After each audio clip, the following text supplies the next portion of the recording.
Salam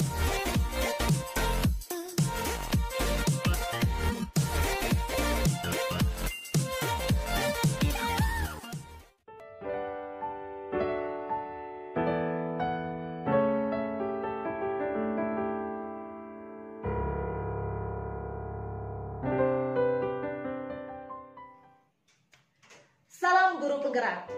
Bapak Ibu guru hebat sekalian dimanapun Anda berada, perkenalkan saya Dian Natalia Olivianata. Pada kesempatan ini saya akan menyampaikan refleksi kritis dan juga interpretasi saya terhadap pemikiran Bapak Ki Hajar Dewantara tentang pendidikan. Selamat menyaksikan.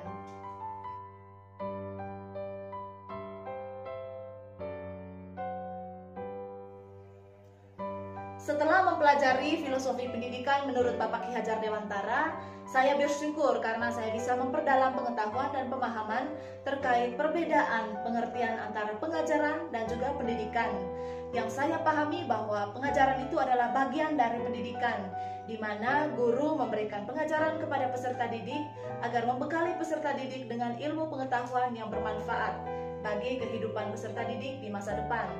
Sedangkan pendidikan itu sendiri adalah menuntun segala kodrat yang ada dalam diri peserta didik atau dalam diri anak agar mereka semua bisa mencapai keselamatan dan juga kebahagiaan yang setinggi-tingginya baik sebagai anggota masyarakat maupun sebagai manusia.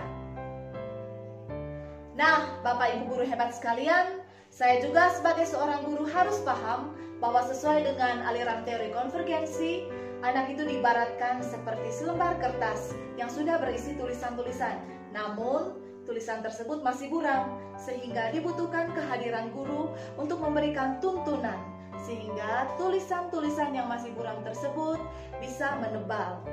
Dan juga sebagai seorang guru saya harus paham bahwa makna tuntunan sebenarnya adalah tidak membatasi kodrat dari seorang anak, bahwa anak bertumbuh dan berkembang di luar kehendak dan juga di luar kemauan dari para guru sebagai seorang pendidik.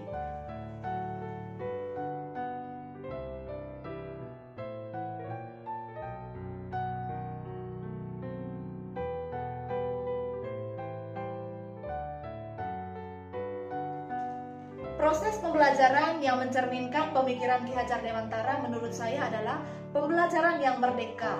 Mengapa merdeka? Karena pembelajaran yang merdeka memberikan ruang yang seluas-luasnya bagi peserta didik untuk mengekspresikan ide-ide brilian yang mereka miliki.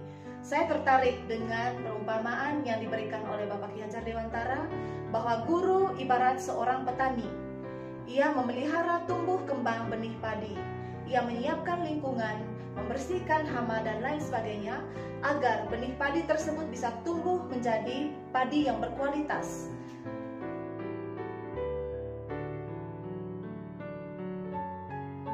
Yang perlu dilakukan agar proses pembelajaran sesuai dengan cerminan pemikiran Bapak Ki Hajar Dewantara bisa terwujud menurut saya, yang pertama, guru harus memiliki mindset bahwa pembelajaran harus berpusat pada peserta didik.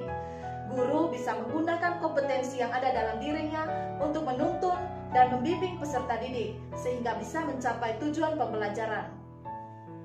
Yang kedua, guru mampu menyediakan lingkungan belajar yang nyaman bagi peserta didik dan juga mampu menjalin komunikasi yang efektif kepada peserta didik sehingga tidak ada lagi murid yang malu untuk bertanya, sehingga para murid juga mampu menuangkan gagasan dan ide-idenya dalam proses pembelajaran.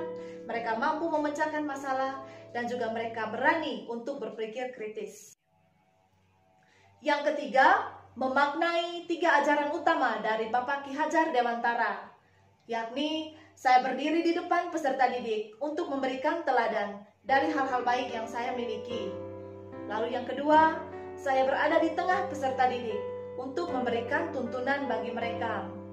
Nah, saya kira hal ini sejalan dengan pemikiran Bapak Ki Hajar Dewantara terkait pengertian pendidikan, yakni memberikan tuntunan, di mana tuntunan yang diberikan harus tetap memperhatikan kodrat yang dimiliki oleh anak, karena tumbuh dan kembang dari anak-anak tersebut sesuai dengan kodratnya masing-masing. Lalu yang ketiga, saya berada di belakang para peserta didik untuk memberikan dorongan dan semangat.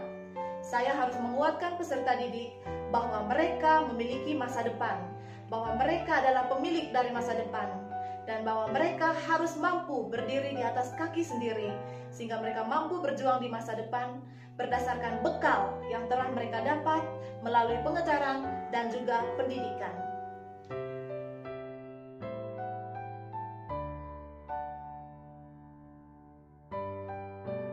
Konsep pemikiran Ki Hajar Dewantara yang sudah saya terapkan selama ini yakni pembelajaran yang merdeka dengan tetap mempertimbangkan kodrat alam dan juga kodrat zaman dari peserta didik saya. Saya biasanya melibatkan peserta didik dalam proses pembelajaran dan juga menguatkan mereka sehingga mereka berani dan mampu menyampaikan ide-ide brilian yang mereka miliki. Saya hadir sebagai teman belajar di dalam kelas dan menyediakan lingkungan belajar yang nyaman sehingga mereka mampu dan berani mengekspresikan ide-ide yang mereka miliki. Baik Bapak Ibu sekalian, demikianlah video refleksi kritis dari saya terkait pemikiran Bapak Ki Hajar Dewantara tentang pendidikan. Saya berharap semoga setelah mempelajari materi ini, saya dan Bapak Ibu guru sekalian bisa menjadi guru yang menerapkan dan memaknai pemikiran-pemikiran Bapak Ki Hajar Dewantara dalam menjalankan tugas sebagai seorang guru. Salam guru penggerak.